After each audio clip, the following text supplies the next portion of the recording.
जरा सोचिए, कोई दुनिया के सबसे ठंडे, सबसे सुनसान महाद्वीप पर फंस गया हो। यही हकीकत थी सर अर्नेस्ट शैकलटन के 1914 के अभियान की।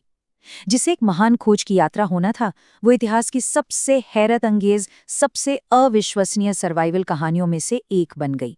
क्रू के एक मेंबर टॉम मक्लॉयड ने अपनी डायरी में लिखा, मुझे नहीं लगता अब हम अपने घर कभी वापस लौट पाएंगे।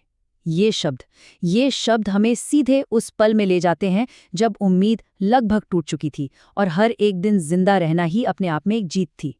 वैसे ये मिशन अपने आप में एक बहुत बड़ा साहसी सपना था। पूरे अंटार्कटिक महाद्वीप को एक छोर से दूसरे छोर तक पैदल पार करना। ये लगभग 2900 किलोमीटर का सफर था, वो भी एक ऐसे जमाने में जब न कोई जीपीएस था और न ही कोई मॉडर्न टेक्नोलॉजी। कागज पर तो प्लान बड़ा सीधा और बोल्ड लग रहा था। वे अपने जहाज एंड्योरेंस को वेडल सागर तक ले जाते, वहां से साउथ पोल के पार पैदल चलते और दूसरी तरफ रॉस सागर पर पहुंचकर अपनी यात्रा पूरी करते। सिंपल। लेकिन जैसा कि अक्सर बड़े सपनों के साथ होता है, प्लान और हकीकत के बीच एक बहुत बड़ी खाई थी। और ये योजना सिर्फ फेल नहीं हुई, ये एक ऐसे बुरे सपने में तब्दील हो गई जिसकी किसी ने कल्पना भी नहीं की थी। और यहीं से कहानी का रुख पूरी तरह बदल जाता है। अब ये खोज की कहानी नहीं, बल्कि सिर्फ और सिर्फ जिंदा रहने के संघर्ष की कहानी बन जाती है। उनका जहाज एंड्योरेंस, जो उनकी उम्मीदों का प्रतीक था, अब उनकी बर्फीली कैद बनने वाला था। देखिए, ये तबाही अचानक नहीं आई। ये एक धीमी, महीनों तक चली प्रक्रिया थी। जनवरी 1915 में जहाज बर्फ में फंसा। अक्टूबर आते आते बर्फ का दबाव इतना ज्यादा बढ़ गया कि जहाज की लकड़ियों के टूटने की भयानक आवाजें गूंजने लगीं। और फिर नवंबर में एंडोरेंस समंदर में समा गया, अपने पीछे 27 लोगों को एक तैरती हुई बर्फीली चादर पर छोड़ गया। ये सिर्फ नंबर नहीं है, ये उन भयानक हालात की सच्चाई है जिनका वे सामना कर रहे थे। सोचिए, -50 डिग्री सेल्सियस का तापमान, महीनों तक 24 घंटे अंधेरा, और जहाज डूबने से पहले ही वे 9 महीने तक बर्फ में फंसे हुए थे। और बस यही वो पल था जब मिशन आधिकारिक तौर पर खत्म हो गया। अंटार्कटिका को पार करने का सपना मर चुका था। अब सिर्फ एक ही लक्ष्य था, जिंदा रहना। जहाज के डूबने के बाद उनकी चुनौती और भी बड़ी हो गई। अब उन्हें एक हिलती डुलती, बहती हुई बर्फ की चादर पर रहना था जो कभी भी टूट सकती थी। उन्होंने अपने इस नए अस्थायी घर को नाम दिया ओशन कैंप।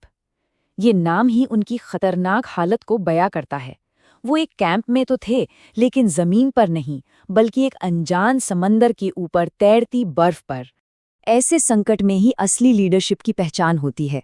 और शैकलटन ने निराश होने के बजाय कमान संभाली। उन्होंने नियम बनाए, हर कोई सिर्फ 2 पाउंड वजन का निजी सामान रख सकता था। और उन्होंने खुद अपने सोने के सिक्के और कीमती बाइबल फेंकर एक मिसाल कायम की। हर किसी को काम दिया गया ताकि अनुशासन बना रहे, और सबसे जरूरी चीज उम्मीद बनी रहे। इस एक किस्से से पता चलता है कि लोगों को कितनी बड़ी कुर्बानियां देनी पड़ी। फोटोग्राफर फ्रैंक हर्ले को अपनी जिंदगी भर की मेहनत, अपने 400 में से 250 नेगेटिव्स को नष्ट करना पड़ा। लेकिन जो 150 नेगेटिव्स उन्होंने बचाए, वही आज इस अविश्वसनीय कहानी का एकमात्र विजुअल सबूत है। महीनों तक बर्फ पर बहने के बाद आखिरकार उन्हें जमीन तो मिली, लेकिन वो भी एक वीरान बंजर आइलैंड था। अब उन्हें एक और नामुमकिन सा लगने वाला कदम उठाना था। एक ऐसा जुआ खेलना था जिसमें जान दांव पर लगी थी। इस नंबर पर एक पल के लिए गौर कीजिए। 497 दिन, यानी लगभग 1.5 साल उन्होंने ठोस जमीन पर पैर रखने से पहले सिर्फ बर्फ पर गुजारे। ये उनकी हिम्मत और सहनशक्ति का एक जीता जागता सबूत है। तो वो लोग एलिफेंट आइलैंड पर पहुंच तो गए, लेकिन ये बचाव नहीं था, ये एक और बर्फीली जेल थी। ये आइलैंड इतना अलग थलग था कि वहां तक मदद कभी नहीं पहुंच सकती थी। इसलिए शैकलटन ने एक ऐसा प्लान बनाया जो सुनने में ही पागलपन लगता था। वो 5 और लोगों के साथ एक छोटी सी नाव में 1300 किलोमीटर का सफर तय करके मदद लेने जाएंगे। और हाँ, ये कोई मामूली नाव की सैर नहीं थी। उन्हें ड्रेक पैसेज को पार करना था, जो दुनिया के सबसे तूफानी और खतरनाक समंदर के तौर पर जाना जाता है। एक छोटी सी खुली नाव में ये सफर मौत को दावत देने जैसा था। साउथ जॉर्जिया आइलैंड तक पहुंचना ही अपने आप में एक चमत्कार था, लेकिन उनकी परीक्षा अभी भी खत्म नहीं हुई थी। कुछ आखिरी लगभग अमानवीय बाधाएं थीं जिन्हें पार करना अभी बाकी था। उनकी असली परीक्षा तो अब शुरू हुई थी। 17 दिन तक जानलेवा समुद्री लहरों से लड़ने के बाद वे आइलैंड के गलत सुनसान किनारे पर पहुंचे। मदद तक पहुंचने के लिए उन्हें उस द्वीप के बर्फीले पहाड़ों और ग्लेशियर्स को पार करना था, जहां उनसे पहले किसी इंसान ने कदम नहीं रखा था। और उन्होंने बिना रुके 36 घंटे तक लगातार ट्रैकिंग की। इस बीच एलिफेंट आइलैंड पर 22 लोग पीछे छूट गए थे। फ्रैंक वाइल्ड की लीडरशिप में उन्होंने 2 उल्टी नावों के नीचे एक छोटे से शेल्टर में 128 दिन बिताए। उनकी उम्मीद देखिए, हर सुबह वाइल्ड कहते, अपना सामान पैक कर लो, बॉस आज आ सकते हैं। और शेकल्टन अपने आदमियों को भूले नहीं थे। उन्होंने एक के बाद एक 3 बार उन्हें बचाने की कोशिश की, लेकिन हर बार मोटी समुद्री बर्फ ने उनका रास्ता रोक दिया। दुनिया ने मान लिया था कि वो लोग अब जिंदा नहीं हैं, लेकिन शेकल्टन ने हार नहीं मानी।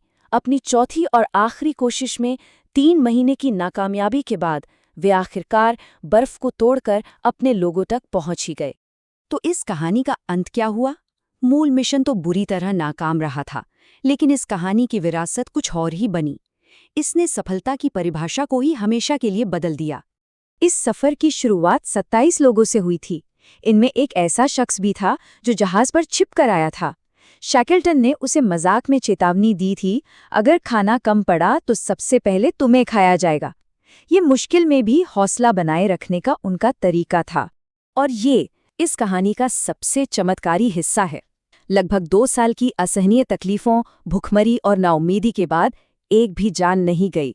सभी 27 लोग जिंदा अपने घर लौटे। तो अंत में ये कहानी हमें इस सवाल के साथ छोड़ जाती है, सफलता का असली मतलब क्या है? क्या वो लक्ष्य हासिल करना जिसके लिए सफ़र शुरू हुआ था, या फिर जब सब कुछ खत्म हो जाए तब भी अपने लोगों की हिफाजत करना और उन्हें हर हाल में सुरक्षित वापस लाना ही असली जीत है? यही एंड्योरेंस की सच्ची विरासत है।